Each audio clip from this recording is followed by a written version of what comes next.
wish ko lang.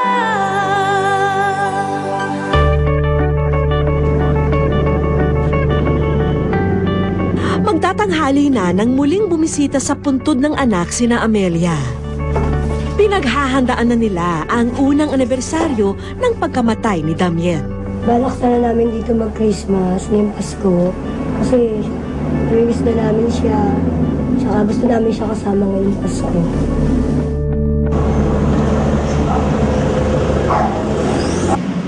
Alam naming mula sa sementeryo, dito sa simbahang ito didiretso sina Amelia. Kaya isang sorpresa ang hinanda namin sa kanila.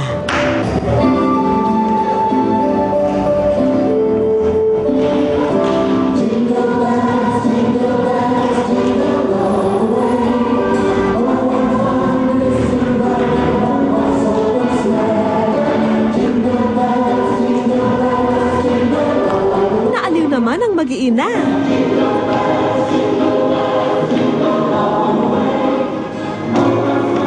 Ang hindi alam ni Amelia, hindi ito simpleng pangangaroling lang.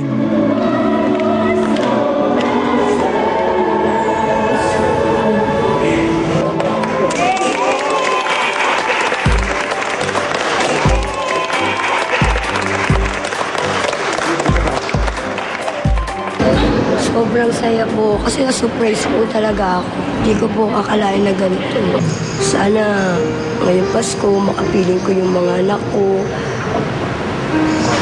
Kaya, tsaka yung anak kong, alam ko naman kasi mahirap pilingin sa inyo na makapiling ko ngayon yung anak kong wala na, nanganiwala ng Panginoon.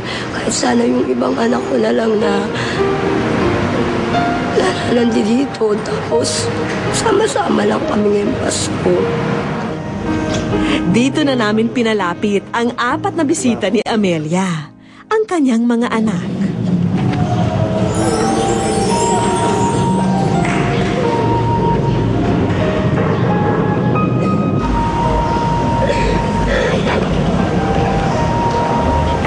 Sorry sa pag hindi ko pag-aalaga sa inyo.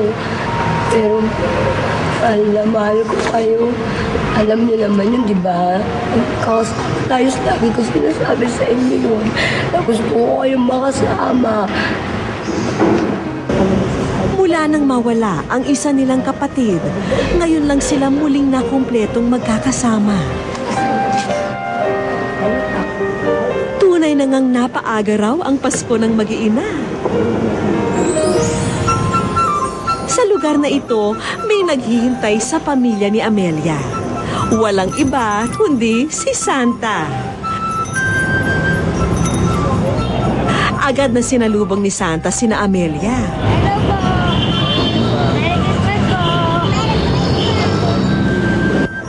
Gusto niya na bang makita ang mga bongga naming sorpresa sa inyo? Unahin muna natin ang regalo para sa mga bata.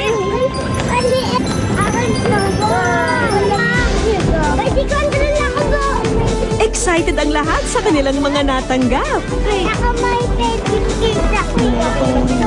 Masarap po na ang pakiramdam. Ate, kasi mo na Yung ganito po na sobrang saya po talaga ng mga anak ko nakikita ko ngayon. At para sa'yo naman, Amelia, ang aming aginaldo, bagong negosyo. Isang loading station, merienda stand, at ang food cart na ito. Sa ngalan ng Metro Food Cart Business Corporation, pinagkakaloob namin ang pangkabuhayan package bilang tulong sa iyong pamilya at sa araw-araw mong pangangailangan. Maraming salamat po. Malaking tulong po ito para sa akin at sa aking mga anak. Alam ko na ikaw ang lahat ng gumawa nito para sa amin na mga kapatid mo. Thank you kahit nandiyan ka na sa kabilang buhay at piling ka na ng Panginoon. Naaalala mo pa rin ako ngayong Pasko.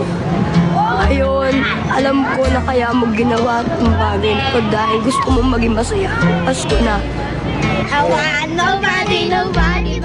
Sa mga munti naming handog, hangarin namin kahit papano'y mapawi sa isipan ni Amelia ang hindi magandang karanasan niya nang nagdaang Pasko.